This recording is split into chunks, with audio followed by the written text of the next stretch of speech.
Hello everybody, this is Brooksy from the Bramley Moore Blues. This is my instant match reaction to Everton 0, Manchester United 1. Everton suffer another defeat at Hill Dickinson Stadium. I've been talking over the last couple of days about the fact that we needed a better performance, and we certainly needed a kind of a balanced performance between the first half and the second half. And to be fair to Everton, we got that. The team, again, I struggle to kind of, in my mind, work out why we're playing centre halves at full back. It kind of irks me a little bit. Obviously, Jake O'Brien was suspended. So James Garner, who's probably our most influential midfield player, played at right back. Tarkowski and Keane were the centre halves, but Jarrad Branthwaite played at left back. Yeah, I'm not 100% sure. I don't really like that. I would have liked Miko in there, and I would have liked Patterson in there. It just gives us more shape and impetus going forward. But ultimately, that's the back four that Moyes chose. In terms of midfield, Idrissa Gana Gueye was in midfield with Timur Abunam. Harrison Armstrong was on the left. Idrissa Gana Gueye was on the right. Dewsbury Hall played sort of in the 10, and then Barry was up front. First half, both teams sort of cancelled each other out. I think Manchester United probably did a little bit better on the ball. I think Everton grew into the half. It was a half of few chances, although Everton could have scored right at the beginning of the game. The ball went back to Lamans, who went to kick the ball forward, cannoned off Tieno Barry, and luckily for Lamans, just went wide of the post. A little bit later on in the game, probably the best chance of the first half, it fell to Manchester United. Some good play down the sides. Cross came into Bryan Mbeumo, who shot on the turn. Pickford got a hand to it, but it kind of squirmed underneath him. But thankfully, James Tarkowski was there to clear off the line. Other than that, it was a little bit sloppy play from both teams, really. I think Manchester United controlled the ball, but ultimately when Everton got it and tried to break, they just weren't good enough. They weren't accurate enough with their passing, or they made the wrong choices. James Garner did have a nice free kick, similar to one that he had last week against Bournemouth, that the goalkeeper spilled and Barry couldn't get to, or did get to, but kind of made a bit of a mess of it. But Lamans, fair play to him, he handled that well. But in terms of any real creative play or troubling the goalkeeper, there wasn't much from either side particularly. In the second half, Everton started strong in the second half. Ironically, it was Manchester United scored at the point when Everton really had control of the game.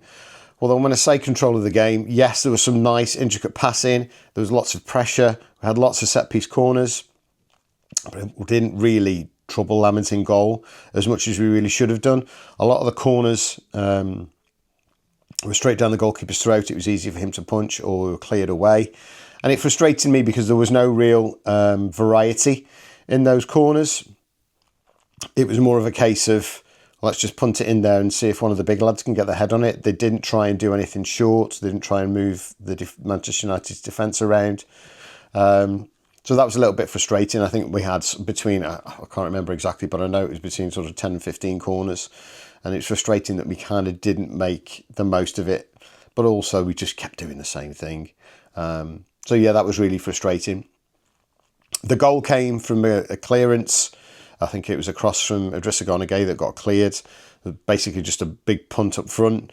And Mbeumo got on the end of it. Fair play to Michael Keane. He held him up, tried to kind of jockey him. But no one really reacted from Everton. The person that reacted the most was Benjamin Sesko, and fair play to him. He had sprinted past all of the Everton players. Mbeumo held up Keane, squared the ball across, and it was a good finish from Sesko in the corner past Jordan Pickford. And it was against the run of play, and it's a little bit unlucky for us, but ultimately that's what you pay the money for. At the key times, you've got that cutting edge, and Manchester United did a good job on the break and scored. Fair play to Everton. We weren't deterred. Again, lots of pressure, lots of good play, lots of set pieces. Ironically, our best chance really came from Michael Keane. It was a shot from 25 yards out that Lamans saved well for the top corner. Moyes did ring the changes. The most influential change really was Tyreek George, who came on. I think he replaced Harrison Armstrong, who played really well. He was neat and tidy, but he's just not a wide player for me. Tyreek George came on. He was direct.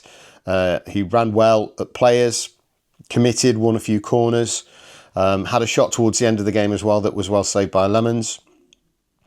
But I guess ultimately it was a load of huff and puff. And whilst the performance was balanced, and I can't say it was a terrible performance by Everton by any means, there's just that lack of cutting edge. And I think this is the first game where we kind of miss Jack Grealish, because he attracts players to him and creates space.